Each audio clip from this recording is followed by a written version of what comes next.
What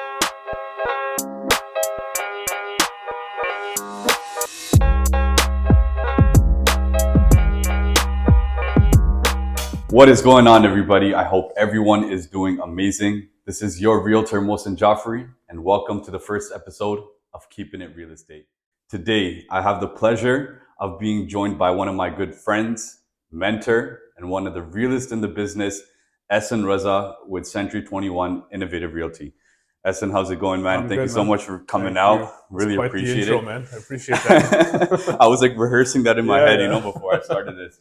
How's it going, man? What's going on? What have you been up to lately? Yeah, no, it's been going well. Just trying to brave this cold, as you know. It's better now, sure. But last week was pretty bad. 100%. But no, it's been going well, man. Just family's good, business is steady. Yeah. All the things have been on the slower side since last year, of course, because of what's happening, which I'm sure we'll get into. Yep. But yeah, man, just optimistic, looking forward to a good year.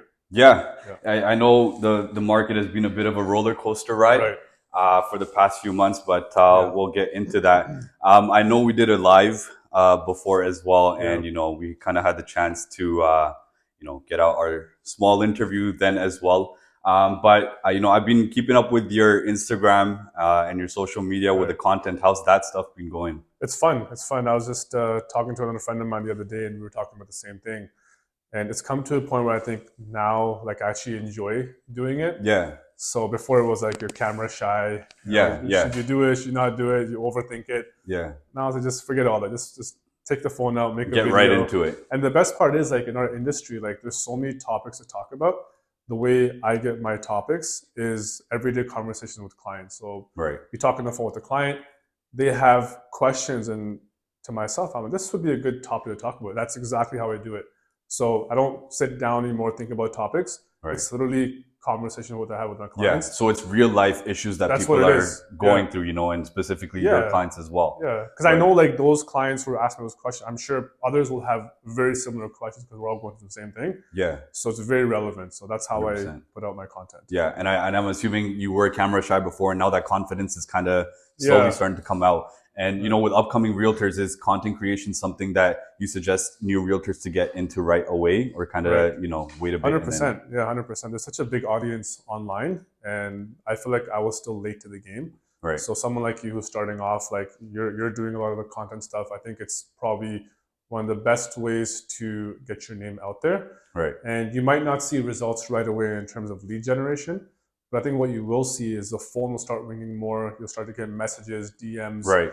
And you'll be top of mind, right? The idea is not to always get business, although we're in the sales industry, we want to make money, of course, but it's to really put out education. And through education and value, people will appreciate that, and they'll call you. Yeah, of course. And they'll know, like, you're more experienced, you have the knowledge and what it takes to kind of guide them through either their first real estate transaction, or if they're pre-existing buyers, then the other transactions that they're looking for.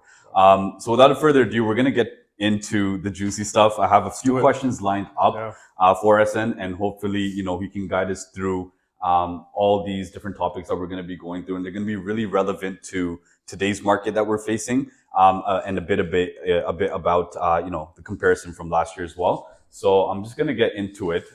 What major differences do you see in this market from 2021? And with that being said, do you think we're in a buyer's market, or do you think we're slowly transitioning to one? Yeah, no, that's a great first question. I think the major difference between 2021 and what we're seeing right now is obviously the interest rates, right? So back in 2021, we were in the midst of the pandemic, where we were on lockdown, and to everyone's surprise, the market just skyrocketed. Even to our surprise, we've been in the industry for a while now, and we all thought the market was going to suffer, but it took the other turn and it went the other way. And part of the reason for that was because interest rates were at an all-time low, right? They dropped the rates ridiculously low, which added fuel to the fire. And there was actually a lot of pent-up demand. People were home, they didn't have much else to do, so they went out and looked for houses, right? That was a really fun activity. Yeah. And so things got really busy. And then what happened was 2022 came around, and before the interest rates even went up, I felt a bit of a shift in the market. And I think the shift happened because people started to realize that home prices are going way out of control. Yeah. And when that happens, people start to pull back a little bit. Exactly. And when that happened, right after that, the interest rates went up 8 times consecutively. Yeah. Which And I think we haven't seen that type of consecutive increase since like the 1980s or 1990s. It's been like something decades. like that. Exactly. It's been decades. Time. Yeah. So that's where the shift happened. 2021 was a super seller's market. Now 2023, is it a buyer's market? I wouldn't say it's a buyer's market exactly, but I would say it's definitely more balanced. And what I mean by that is that there is supply out there, but not enough. And there is demand out there, but not enough. So it's kind of a tug of war. Exactly. Right? Yeah. So there is demand, but there's not enough houses out there. Exactly. So we're kind of confused as to what market we're really facing. Yeah. I know I was just reading a news article yesterday. I believe Canada is about 500,000 homes short in terms of what their goal should be. I think Ontario was saying they want to build at least 1.5 million homes by 2031. Yeah. Right. So now, even though prices are going down, there are still some areas that you would see that are really prevalent in the GTA, where you'll still see bidding wars, which I'm sure you experienced right now in this market as well. And although prices have gone down, there are certain properties or areas in which houses are selling above asking, and that's exactly what Ahsan said in terms of the house supply we're still facing. So that's a really good point. We're kind of dilemma, kind of confused. What kind of market are we really in? Yeah, that's a good word. It's a very confusing market. Yeah, which is the best way to put it. So sellers, buyers are both wondering what's going to happen. Yeah. And it's leading to a lot of confusion. Well, let's see where that goes. Hopefully, I know with the interest rate hikes, they said they're going to put the hikes on a hold. Yeah. I believe the last interest rate hike was about a week ago. So I think they said they're going to put a hold on that. Yeah. No promises. Let's see how that goes. Yeah, the Bank of Canada has never any promises. So So it's all a waiting game. For sure. And kind of to follow up with that, because of rising interest rates and people are trying to qualify for a mortgage and it's becoming harder. In your experience, kind of to understand the psyche of buyers and sellers, are they more fearful and hesitant to get into the market right now? And for first-time home buyers as well, and also pre-existing buyers, is there any advice that you can maybe give to upcoming buyers with the kind of the hesitancy and the fear that they're facing right now? Yeah, I said there's definitely a lot of fear and hesitancy. Like, people are on the fence, and I would say the major reason for that is because of interest rates and what we're seeing in the media. So a lot of buyers or people that I speak to, they don't want to get in the market because they want to see what's going to happen. So whenever there's uncertainty, people tend to take a step back, and they're just kind of waiting and seeing as to where the market will fall, where it lands. Once there's stabilization and there's certainty, then they'll slowly come back into the market. For sure. Right? For sure. Now, sorry, what was the second question? Now, in terms of giving advice to buyers right now who have that kind of fear or hesitancy right now, what kind of advice would you be giving them right now if they are looking to get into the market, but they're kind of on the edge? Yeah, my advice is very simple. If you have been looking for a home for quite some time and you were outbid in the seller's market, this would actually be a really good time to actually get in there and keep a pulse on the market. You don't have to buy today, you don't have to buy tomorrow or next month, but never ever take yourself out of the market, because if you do that, then you don't know what's happening, what opportunities are out there. For sure. So keep a pulse on the market, keep looking, because between you and I, we've been able to secure some really good deals for our clients, like 50,000, 60,000 below asking, which was unheard of before. Yeah. Right.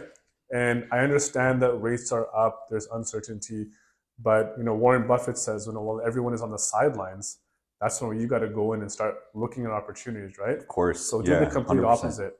That's kind of the mindset that my buyers are having, and I'm trying to explain to them. Yeah. But there are opportunities out there. So you can wait, but don't wait too long. If you are looking, don't rush into it either. Be very patient, look at all the options on the table, and make a calculated decision. Right. But do keep yourself in the market rather than taking yourself outside the market. And that goes back to always having an educated realtor behind you, someone who knows what the market is like, giving statistics to you, knowing what different neighborhoods have to offer, and always being connected with a realtor that is always connected with you, right? Not to just get that sale done, but to kind of have a lasting relationship with you as well.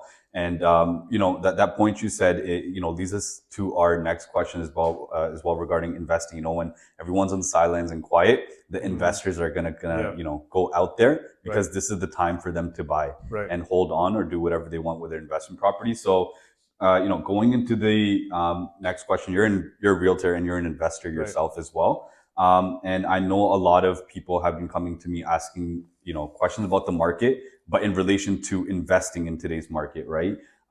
So what type of investment opportunities are waiting for people right now in the market? Is, you know, investing in today's market a good idea? If I want to summarize, and what are some advice you know, you can give to investors that are looking to the market, and specifically in relation to, you know, what areas or what type of what property types would be good for investors right now? Yeah, no, I think the savvy investors are always looking, whether it's a down market or an up market. And right now, I was looking at the stats yesterday from the peak of February till now. Like, homes have dropped between 20 and 30% in different segments of the GTA. Yeah. Right. So the question is, most investors is that, have we hit the bottom of the price?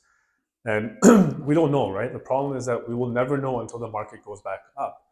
And so if you're trying to time that bottom, you're never going to be able to time it. Exactly. Right? Now, this is two realtors, you know, talking. You know, people are like, oh, they want you to buy the property, sell the property. That's not the case. The point is, like, I have some friends who work with other realtors, right, who call me sometimes just for advice. They're like, you know, should we get in the market? Me knowing they're not going to work with me, they have somebody else, I'm telling them, like, why are you waiting? Like, if you see an opportunity, go and buy it. So it's not about what I want. It's what can I do to give advice and help people build generational wealth, right? Right. So the question you had about, you know, what are some tips that investors can have? Well, the same thing with the other question you had was like, go out there, take a look. There's so many opportunities out there. Even if, let's say, you bought a property, you know, today, and you think it's going to fall another 5 or 10%. That's the question we have. Like, what if I buy now, when my property goes down another 5%? I could have bought it cheaper. Right. That could happen. That's a reality. But wouldn't you want to take advantage of a discount now? A discount now, exactly. And if you're looking at it from a long-term perspective, then you'll make up that 5-10%. It's not a big deal. Exactly. And if they are looking long-term, I mean, 2021 was just an example of how crazy the market can get in terms of what you can get for your property, right? Exactly, yeah. So yet again, it tackles that element of hesitancy, right? If they are kind of hesitant right now, they should remind themselves of the market that, you know, didn't pass by us too long ago, right? So you're definitely going to get your money back, regardless if you're looking at it long-term. Yeah, and the market fundamentals are going to be very strong. And when I mean that, what I mean is immigration is at an all-time high. We had booming right now, man. 430,000 people come in this year, I believe. You've got 450 coming in next year. By 2024, 25, I think there's a 500,000. There's like 1.5 million people in the next 3 years. It's a lot, man. So look, it's not great that prices keep going up, right? Because the rich get richer, the poor get poorer. But what I'm trying to tell people is that, look, if you can build wealth, even if it's by one property, it's a huge difference maker, right? Exactly. For your children, for your children's children. Yeah. So let's get into that mindset, right? Let's get out of the poverty mindset and go out there and look for properties. In terms of areas, like what areas I would recommend, there's a lot of areas that I've seen drop significantly more than others. So places like Durham, for example, they had the biggest upside when the market was on the peak. They've come down quite a bit, 30% in some places. I helped a client buy a townhouse in Bowmanville for $640,000. Oh, wow.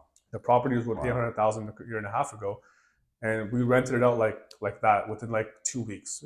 For a good tenant. No, Bowmanville is definitely an upcoming area. There's a lot of pre-construction happening there as well. Yeah, there's a ton happening over there. Yeah. Other cities that I can recommend, which are on the outskirts of the GTA, are places like Barrie, right, where you can get a nice detached home for like $600,000, or a townhome that can rent out. Then you have places like Lindsay, Ontario. Yeah.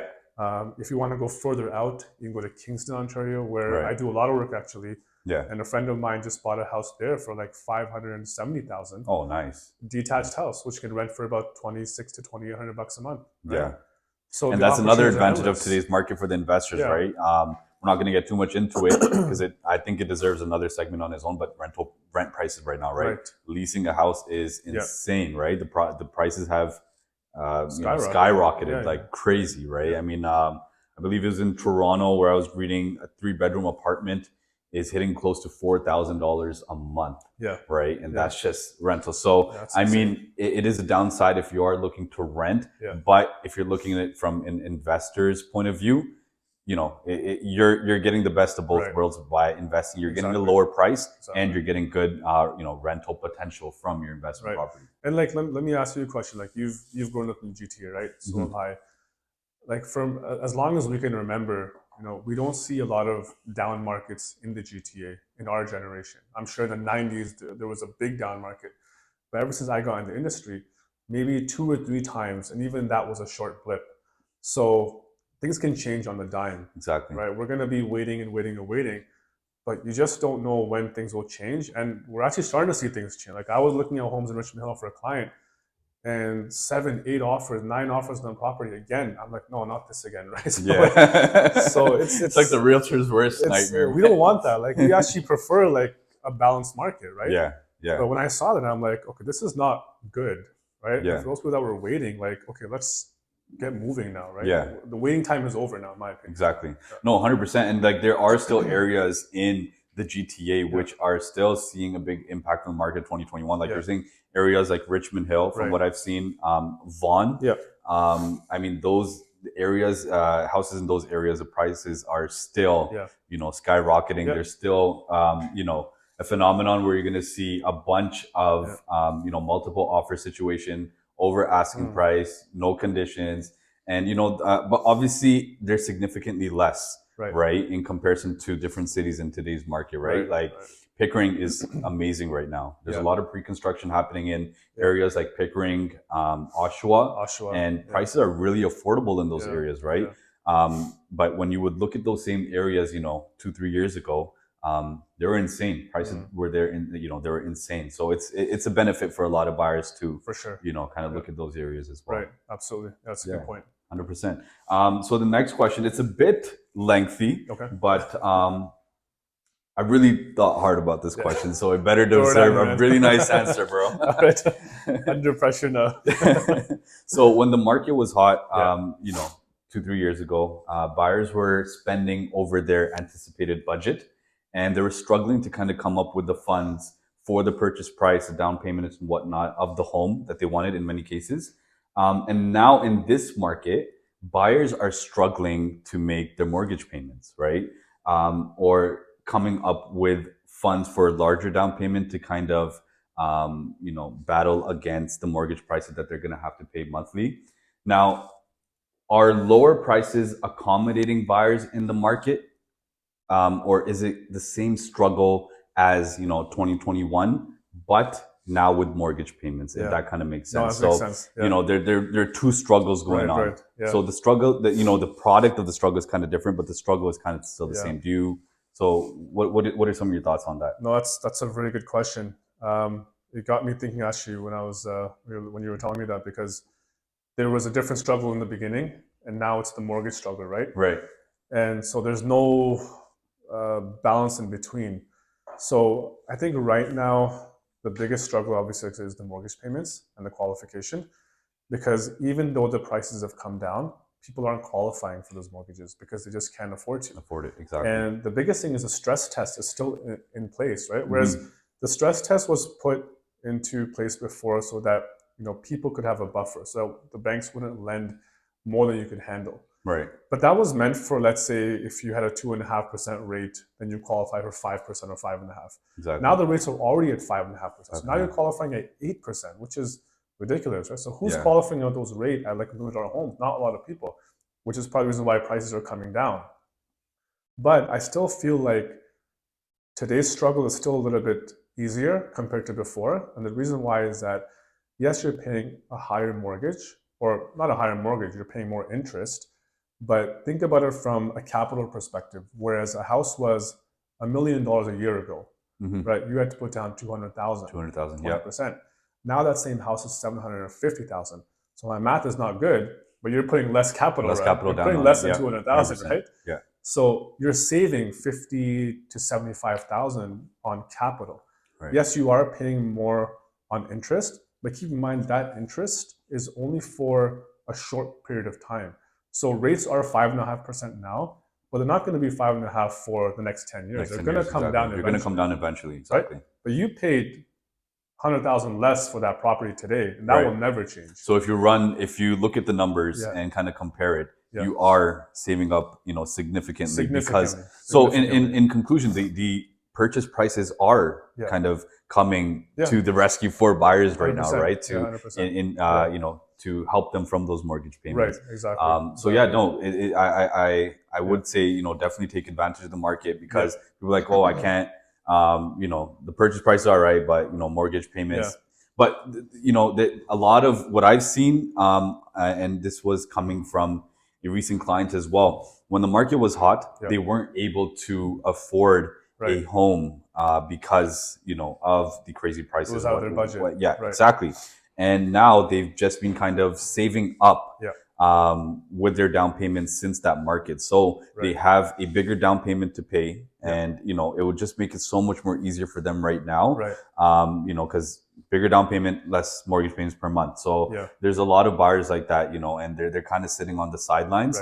But as Ahsan said, go out, see what's out there, look at the opportunities that's there for you. If you have money saved since the last market because you weren't able to afford it, and you have a bigger down payment saved right now, the purchase price in today's market are definitely gonna come and help you out quite significantly. I would just want to add one more thing. I think a lot of people get misinformation from the media, unfortunately, media headlines, which sort of scares people away.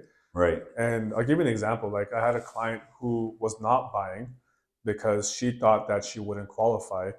And I said, have you run your numbers? Have you spoken to a lender? She's like, no, I haven't, but this is how much down payment I have. The media is saying rates are going to go up. I'm not going to qualify for a 6% rate.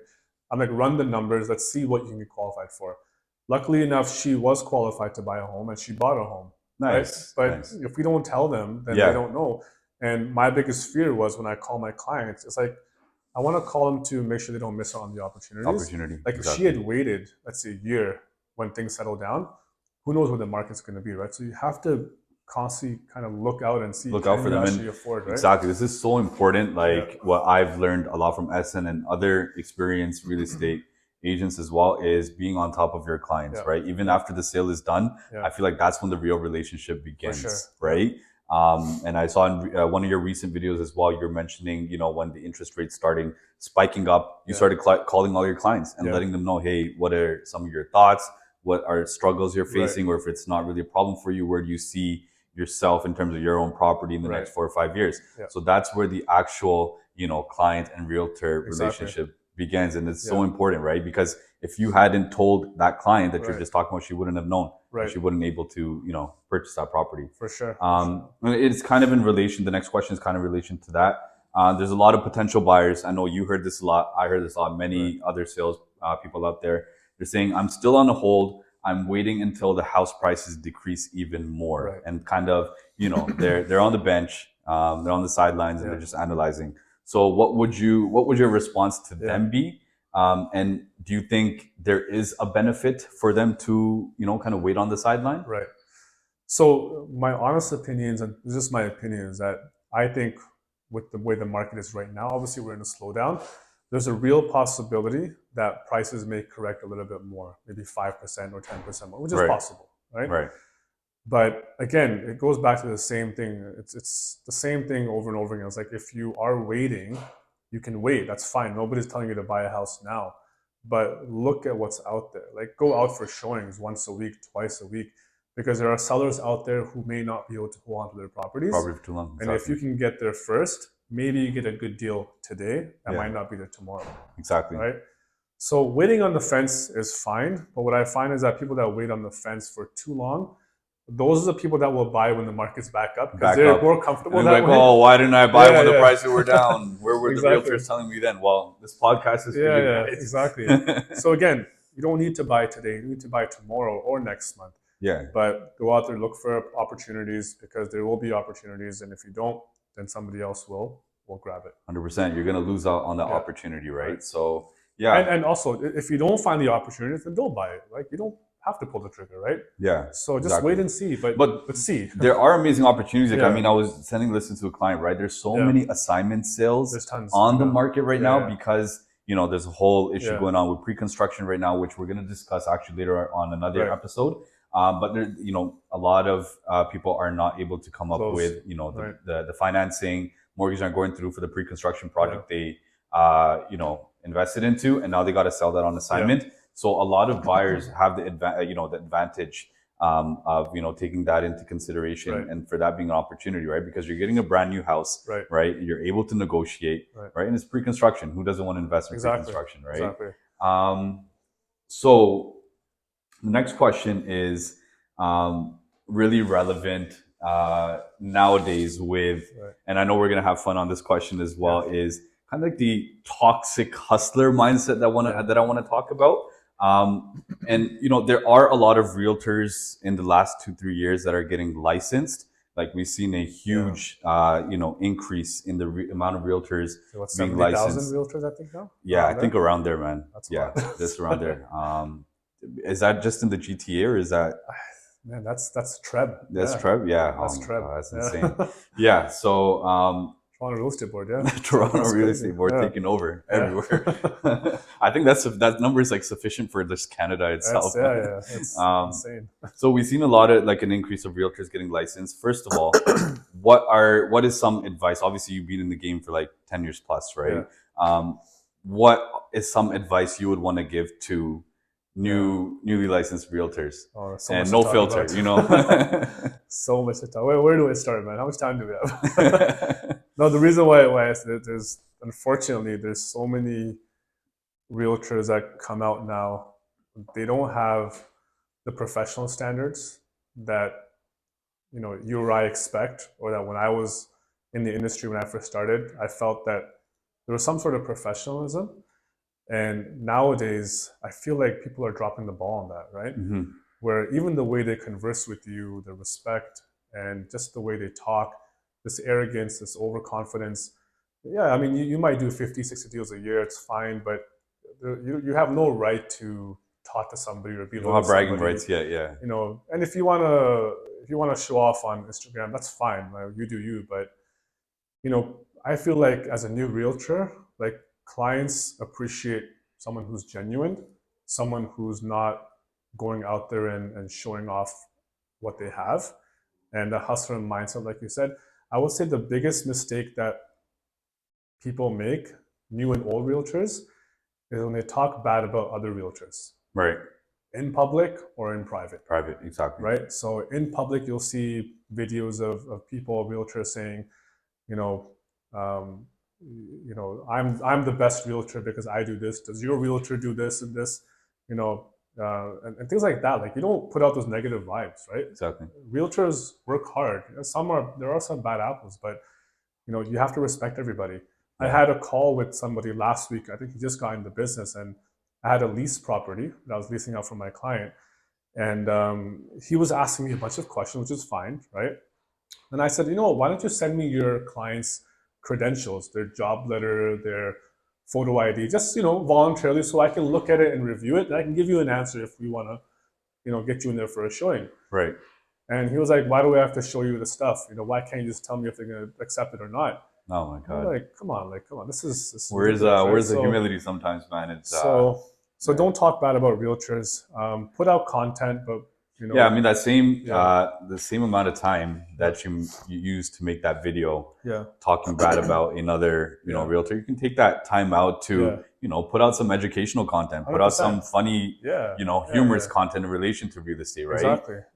It takes the same amount of time, right, and maybe even less effort. So I think the problem is that, you know, people kind of feel like there's competition is going to, you know, eat them away, and that they have to look out for themselves. But you and I both know it's like, we're realtors, you know, we're part of the same community, but there's enough to go around for everybody. Yeah. Right? And you said that to me. I remember we were talking once, and it was kind of related to the same conversation. You said that, and it sticks out to me till today. There's enough money, enough business to go around, guys. Trust me, there is a lot, right? This is only my second year of business, but I've experienced that, right? Like, once you are in the mindset of just learning, getting training, you will realize there is enough, more than enough to go around. Yeah. And I always say that, competition is there, but collaboration is even better, right? Exactly. So if you and I are collaborating, we're helping. Like good example is like sometimes I have a listing in Guelph or Kitchener or a showing. Yeah. I call you up. I'm like, look, Mohsen, let's work on it together.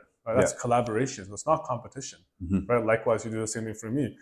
And I think when you have that mindset, you will get more. You will attract more. Exactly. But if you have the mindset where you got to look out for yourself, you're going to attract less. So abundance mindset is the best. Exactly. Right? And correct me if I'm wrong, but clients actually like to see there's more than one person behind them for the real estate transaction. Right. Yeah. Keeping in mind, for a lot of people, buying a house, can be their lifelong dream, right? It's like one of the biggest transactions in their life. So for them, if you show them, hey, there's more than one person working on you, someone's doing the paperwork while other one is doing, field work, taking showings and whatnot, they're going to be more satisfied and they're going to trust you even more. They're going to give you more business through that, right? Sure. Just through my experience. It just helps so much when you have that added support. 100%. And it goes a long way. So I hope that answered your question. Yeah. One story I wanted to add, actually, for sure, that I think people will learn from a lot. And I put a video about this the other day is, you know how I talk about, even if you have just one property, it can make the world of a difference. For investment purposes, I mean. My father bought his first property in '93 in Flemington Park, where I spent about 5 or 6 years of my childhood. Nice. And he bought that property for about $96,000. And then '98 is when he decided to sell and move us to Markham. And we bought our detached home at the time, so we upsized. And he kept telling me, over the years, he's like, I wish I would have kept that property, and I could have got both. I could have kept that and still bought this property because he was doing very well for himself at the time. And so this was like 2 years ago. I just asked him randomly, like my realtor, brain was. I was like, let me ask him, why did he sell? Dad, why did you sell that property? When you said you could have kept it. Yeah. And he was like, well, my realtor and broker never gave me the idea that I could. And so I was like, oh man, I joke. I'm like, that could have paid off for our education. But I was kidding, but anyways. Yeah. But you learned from that. I learned from it. So I looked at the value, recently, and I'm like, that property went from $100,000 to literally $500,000 in the span of 25 years. No way. And it can rent for about $2,000 or $2,200 a month. Wow. And so that's what, $500,000 in equity. Yeah. That's. And were you licensed at that time, or? No. This was this was like '98. But I'm sure that story kind of resonates with you right now, right? While you're working in real estate, it's like, okay, this is what I need to do and learn from those. 100%. That's what I'm saying. It's just one property. You don't have to have 5, 10 properties. If you even have just one property, that can make the world of a difference. That $500,000 my dad lost in equity, I now understand where he's coming from, because he's like, I could have used that to refinance and buy other properties. Now, we did learn from that mistake, right? And we did what we did now. So you need that lesson once in a while. But now the mindset is that, let me tell my clients that you can do the same thing. Before you buy or sell, see if you can, keep a property or buy a property. And all it takes is one property to make a difference in your generational wealth. Exactly, right? For sure. So this is a story I thought I'd share. No, that's amazing. It's a huge lesson for everyone, right? For realtors, investors, and people that are looking to get out in the real estate market. That's it for the questions right now. This is I guess the second segment of our episode. I want to keep it a bit fun. All right. So I decided to come up with a game of this or that, where it's basically 10 questions. And you have 2 options, and without thinking too much, you're just going to give me, either of the options. Okay, this or that? Yeah, this or that. So, that's all I got to say? This or that? No. So, so I don't know. Should have made the rules a bit more clear. I don't know what the rules are, 10 questions. Okay. And, there are 2 options in the question. Yeah. And whatever option stands out to you, without thinking too much, all right. Just blurt out that answer, right? All right, yeah, cool. Sorry for the unclear instructions. We'll edit that part out. I'll edit that part out. Yeah. All right, so let's get started. Number 1, vacation to a ski resort or a tropical island? Tropical island. Okay. Number 2, burgers or steaks? Oh, man. Got to be quicker than that. All right, steaks it is, yeah. Number 3, buying your dream house or investing in how much ever real estate you want? Investing in real estate. Really? 100%, bro. All right. I'll take that. Which player do you want to see back on the Raptors? Kawhi or DeMar? DeMar. DeMar? Okay. I'm angry at Kawhi. You're angry at Kawhi. That's a whole nother episode, guys. Yeah. iOS or Android? Android. Android? Yes. Okay. Would you want to time travel to 10 years in the past or 10 years in the future? 10 years in the future. Okay, interesting. Find out where the market is. Find out where the market is going. Give Yeah, my clients some advice. You need to hire Ahsan. He's always like future planning for his clients, man. Indoor basketball court or outdoor? Indoor. Okay. Luxury car or luxury home interior? Luxury home interior. Perfect. That was pretty obvious. Would you rather read a book or listen to a podcast? Listen to a podcast. Amazing. Yeah. The ability to fly or read minds? Read minds. Read minds. Perfect. All right, those are the 10 questions. I can find out my clients. Exactly. It all leads back to real estate. Everything is going back to real estate. Yeah. Ahsan, thank you so much for coming out, man. I really appreciate your time. Yeah. Thank you so much for just shedding light on some of the questions that a lot of people might be hesitant to ask. And I just wanted to take this time out to maybe get those questions and put it out for the public.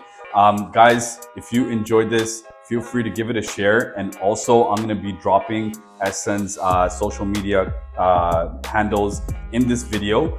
So feel free to reach out to him. And thank you so much for tuning in. Appreciate it. Thank you, guys.